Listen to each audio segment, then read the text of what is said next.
السلام عليكم ورحمة الله وبركاته.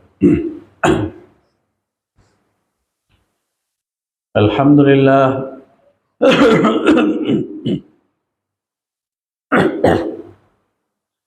الحمد لله نحمده ونستعينه ونستغفره ونؤمن به ونتوكل عليه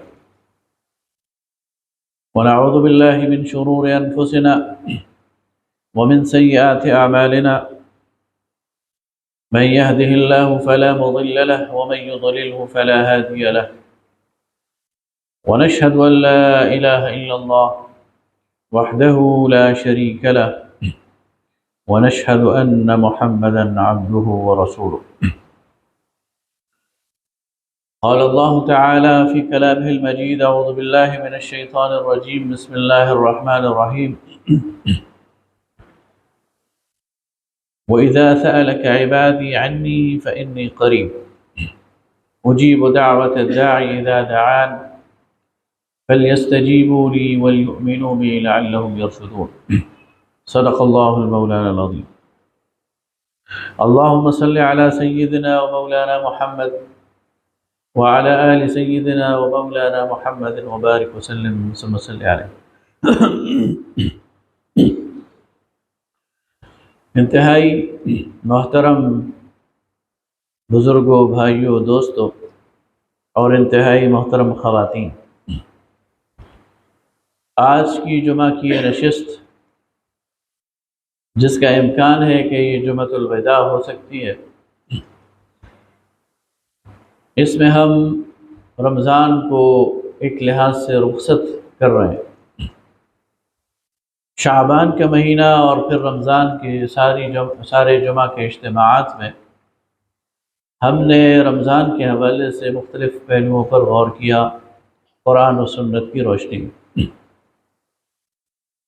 آج جو موضوع میں نے منتخب کیا ہے وہ ذرا سا ہٹ کر ہے، لیکن ہٹ کر نہیں بھی ہے، ہمارے معاشرے کا ایک اہم موضوع ہے، اور وہ ہے اسلامی معاشرے میں مسجد کی اہمیت، اور خاص طور پر مساجد میں خواتین اور بچوں کے حوالے سے اسلام ہمیں کیا تعلیمات دیتا ہے۔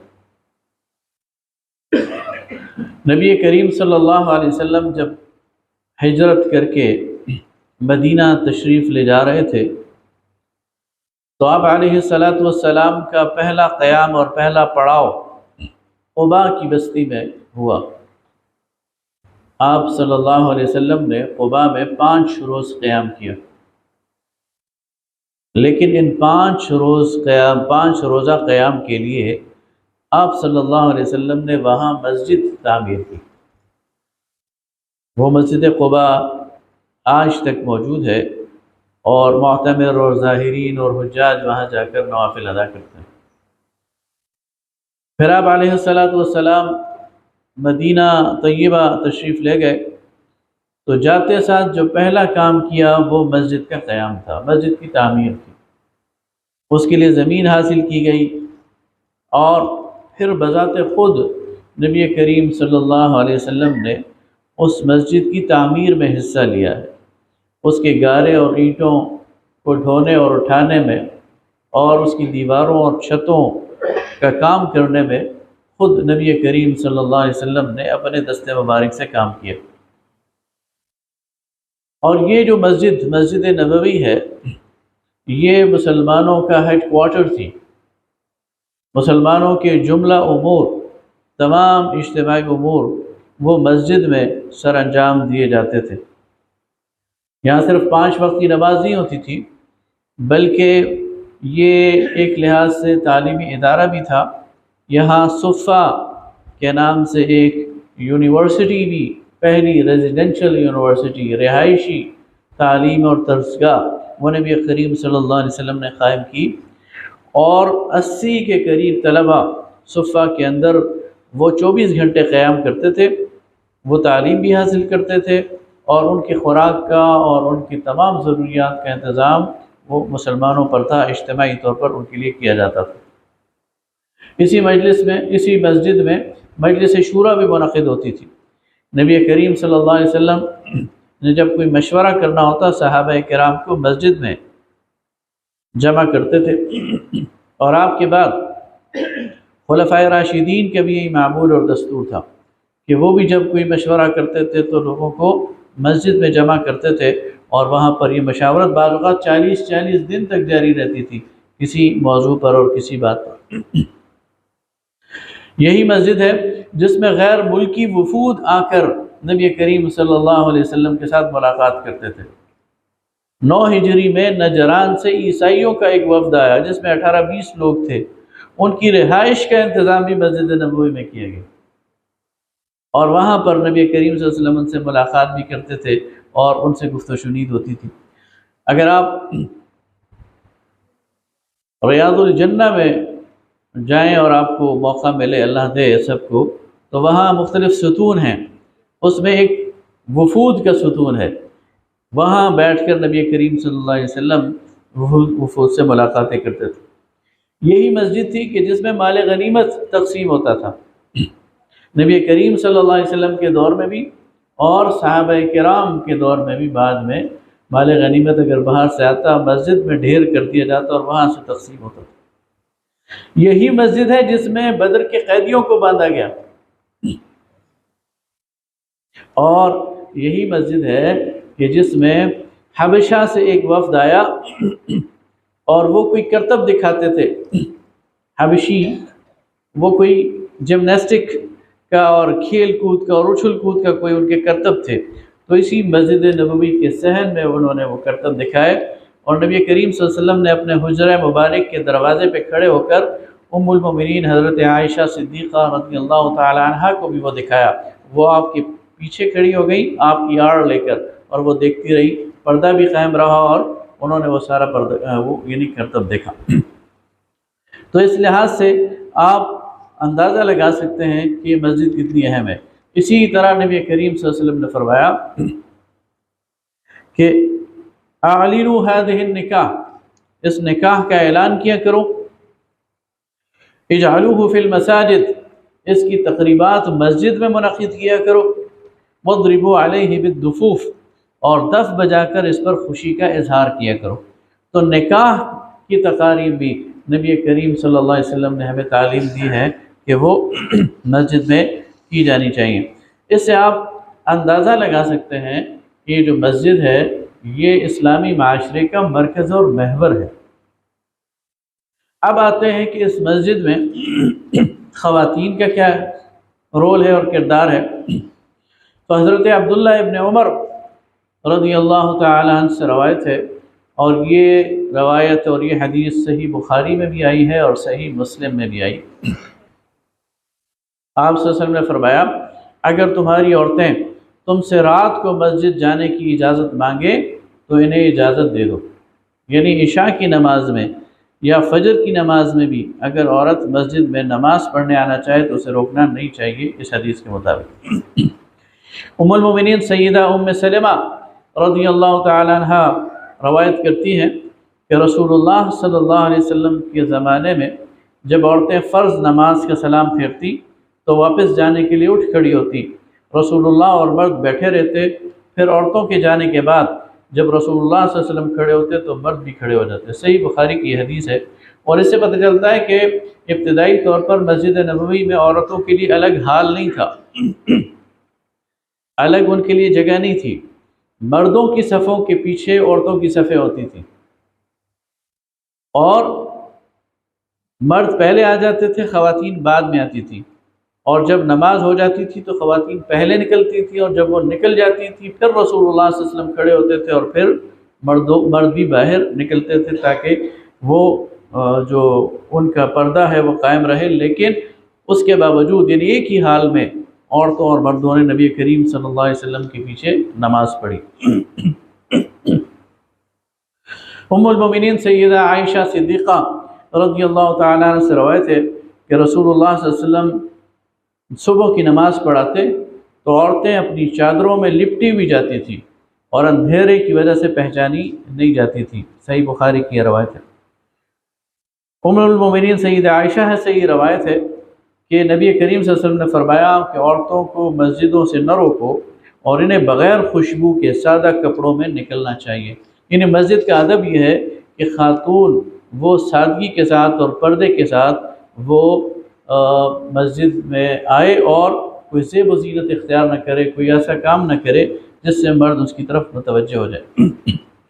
حضرت عائشہ صدیقہ رضی اللہ تعالی عنہ سے ہی ایک روایت ہے کہ رسول اللہ صلی اللہ علیہ وسلم اگر وہ روایت میں آتا ہے کہ وہ فرماتی ہیں کہ اگر رسول اللہ صلی اللہ علیہ وسلم وہ کام دیکھتے جو عورتوں نے نکال لیے ہیں تو انہیں منع کر دیتے، جس طرح بنی اسرائیل کی عورتوں کو منع کر دیا گیا تھا۔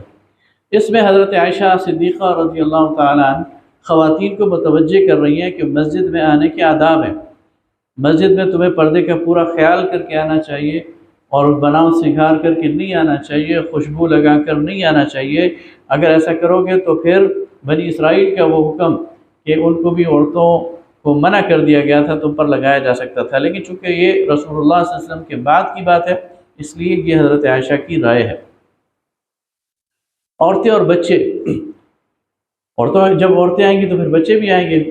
حضرت ابو قتادہ انصاری رضی اللہ تعالیٰ عنہ سے روایت ہے کہ رسول اللہ صلی اللہ علیہ وسلم نے فرمایا کہ میں نماز کے لیے کھڑا ہوتا ہوں اور لمبی نماز پڑھنا چاہتا ہوں، پھر بچے کے رونے کی آواز سن کر نماز مختصر کر دیتا ہوں تاکہ اس کی ماں کو تکلیف نہ ہو۔ ظاہر بچے بھی آتے تھے چھوٹے اور بچے رونا شروع کر دیتے ہیں نماز کے دوران، وہ رونے کی آواز رسول اللہ صلی اللہ علیہ وسلم تک پہنچتی ہے تو آپ اپنی نماز کو مختصر کر دیتے تھے۔ انس بن مالک سے روایت ہے کہ نبی صلی اللہ علیہ وسلم نے فرمایا میں نماز میں داخل ہوتا ہوں اور لمبی نماز پڑھنے کا ارادہ کرتا ہوں، پھر کسی بچے کے رونے کی آواز سنتا ہوں تو اپنی نماز مختصر کر دیتا ہوں کیونکہ جانتا ہوں کہ اس کے رونے کی وجہ سے اس کی ماں کو تکلیف ہوگی۔ صحیح بخاری میں یہ حدیث ہے، صحیح مسلم میں بھی ہے۔ لہٰذا اس سے یہ ثابت ہوا کہ چھوٹے بچے بھی وہ مسجد میں آ سکتے ہیں اور ماں کے ساتھ، ظاہر ہے اگر گھر پہ کوئی اور ٹیک کیئر کرنے والا نہیں ہے تو بچوں کو گھر پہ تو نہیں چھوڑا جا سکتا، تو وہ آئیں گے اور جب وہ آئیں گے تو وہ روئیں گے بھی اور ڈسٹرب بھی کریں گے، لیکن اس ڈسٹربنس سے برا نہیں ماننا چاہیے اور اس سے کسی کی نماز میں کوئی خلل نہیں پڑتا اور کسی کی نماز کی کیفیت میں کوئی خرابی واقع نہیں ہوتی۔ اور بچوں کی وجہ سے نبی کریم صلی اللہ علیہ وسلم نماز مختصر فرما دیا کرتے تھے۔ اسی لیے فقہا کہتے ہیں کہ عورت کے لیے گھر کی نماز افضل ہے، لیکن اگر وہ مسجد آنا چاہے اور مساجد میں الگ انتظام ہو تو عورتوں کو روکنا نہیں چاہیے، اور جمعہ میں عورت کا آنا زیادہ اچھا ہے اس لیے کہ وہ کچھ نہ کچھ دین کے بارے میں سیکھ لے گی، اور عورت کے ساتھ اگر بچے آئیں تو اس پر اعتراض نہیں کرنا چاہیے۔ بچے روتے بھی ہیں، کھیلتے بھی ہیں، باتیں بھی کرتے ہیں، یہ ان کی معصوم سی شرارتیں ہیں، ان کو برداشت کرنا چاہیے۔ اب آپ دیکھیں ایک اور روایت، حضرت عبداللہ بن شداد فرماتے ہیں کہ ان کے والد نے بیان کیا، حضرت شداد نے، کہ ایک دفعہ رسول اللہ صلی اللہ علیہ وسلم مسجد تشریف لائے اور آپ کے ساتھ حسن یا حسین تھے۔ آپ صلی اللہ علیہ وسلم نے نماز پڑھائی، درمیان نماز میں جب آپ سجدے میں تشریف لے گئے تو آپ نے طویل سجدہ کیا، تو حضرت شداد کہتے ہیں کہ میں نے جب بہت طویل سجدہ ہو گیا تو مجھے دل میں یہ وسوسہ پیدا ہوا کہ کوئی مسئلہ ہو گیا، تو میں نے اٹھ کر گردن اٹھا کر دیکھا تو یہ دیکھا کہ آپ صلی اللہ علیہ وسلم سجدے میں ہیں اور حسین آپ کی پشت پر سوار ہے۔ پھر جب نماز مکمل ہوئی تو صحابہ نے سوال کیا، حضور آپ نے دوران نماز طویل سجدہ فرمایا ہے، ہمیں یہ گمان ہوا کہ کوئی معاملہ پیش آ گیا ہے یا آپ پر وحی نازل ہو رہی ہے، تو آپ صلی اللہ علیہ وسلم نے فرمایا نہیں، ایسی کوئی بات نہیں، میرا بیٹا میری پشت پر سوار تھا اور میں نے مناسب نہ سمجھا کہ اس کی ضرورت پوری ہونے سے پہلے، یعنی یہ جب تک تھک نہ جائے اور جب تک یہ نہیں اترتا تو میں سجدہ ختم کروں۔ اسی طرح نبی کریم صلی اللہ علیہ وسلم اور بچوں کے ساتھ بھی یہ معاملہ فرمایا کرتے تھے۔ نبی کریم صلی اللہ علیہ وسلم کے دور میں ایک خاتون تھی، وہ مسجد کی صفائی کیا کرتی تھی۔ نبی کریم صلی اللہ علیہ وسلم نے چند دن اسے نہیں دیکھا تو پوچھا وہ خاتون جو مسجد کی دیکھ بھال کیا کرتی تھی، صفائی کرتی تھی، کہاں گئی؟ تو صحابہ نے کہا یا رسول اللہ اس کی تو وفات ہو گئی ہے اور ہم نے آپ کو تکلیف نہیں دی، ہم نے اس کا کفن دفن کر لیا، جنازہ پڑھا کر اسے دفنا دیا۔ تو آپ صلی اللہ علیہ وسلم نے فرمایا کہ تمہیں مجھے بتانا چاہیے تھا۔ پھر آپ نے معلوم کیا اس کی قبر کہاں ہے اور وہاں جا کر اس کی قبر پر کھڑے ہو کر اس کا جنازہ پڑھا۔ تو اس سے آپ اندازہ لگا سکتے ہیں کہ نبی کریم صلی اللہ علیہ وسلم نے اس خاتون کی قدر اور منزلت اس لیے کی کہ وہ اللہ کے گھر کی قدر گیری کر رہی تھی اور اللہ کے گھر کو صاف ستھرا رکھ رہی تھی۔ حضرت عمر رضی اللہ تعالیٰ عنہ کے دور کا ایک دلچسپ واقعہ وہ ہمیں تاریخ کی کتابوں میں ملتا ہے۔ وہ جمعے کا خطبہ دے رہے تھے اور انہوں نے خطبہ کے دوران یہ حکم صادر فرمایا کہ لوگوں نے نکاح کے لیے بڑی بڑی رقمیں لگانی شروع کر دی ہے، یعنی مہر میں بڑی بڑی رقمیں دیتے ہیں۔ تو آئندہ اگر کسی نے 40 اوقیہ چاندی سے زیادہ مہر کی رقم مقرر کی تو میں زائد مال بیت المال میں داخل کر دوں گا۔ ابھی وہ یہ بات کہہ رہے تھے کہ عورتوں کی صف سے ایک دراز قد عورت کھڑی ہو گئی اور اس نے کہا اے امیر المومنین، آپ کو یہ اختیار کس نے دیا؟ حضرت عمر نے کہا کیوں، کیا ہوا؟ کہا اللہ نے قرآن پاک میں فرمایا ہے کہ وَإِنْ آتَيْتُمْ إِحْدَاهُنَّ قِنْطَارًا فَلَا تَأْخُذُوا مِنْهُ شَيْئًا، اگر مہر میں تم عورتوں کو سونے یا چاندی کے ڈھیر بھی دے دو تو واپس نہیں لے سکتے۔ جب اللہ نے حد مقرر نہیں کی تو آپ کون ہوتے ہیں حد مقرر کرنے والے؟ حضرت عمر رضی اللہ تعالیٰ عنہ فوراً چونک گئے اور فرمایا مرد نے غلطی کی اور عورت نے ٹھیک بات کہی، اپنا فتویٰ اور اپنا حکم واپس لے لی۔ اس سے آپ اندازہ لگا سکتے ہیں کہ اسلامی معاشرے میں ایک خاتون، اس کا کتنا اہم رول ہے۔ ایک خاتون تھی ام شفا بنت عبداللہ، بوڑھی خاتون تھی، 60-65 سال عمر ہوگی۔ حضرت عمر رضی اللہ تعالیٰ عنہ ان سے باقاعدہ مشورہ لیتے تھے اور انہیں مدینہ کے بازار کا انچارج مقرر کیا ہوا تھا، جسے آپ کہتے ہیں نا کہ آج کل کے دور میں ریٹ کنٹرولر، اور وہ نرخ مقرر کرتی تھی اور 2 افراد کے درمیان اگر کوئی تنازع ہو جاتا تھا تو وہ فیصلہ کرتی تھی۔ اور انہی کی بنیاد پر پھر آپ نے مکہ میں بھی یہ تجربہ جب کامیاب ہوا تو مکہ کے اندر بھی حضرت عمر رضی اللہ تعالیٰ عنہ نے ایک خاتون کو ریٹ کنٹرولر مقرر کیا۔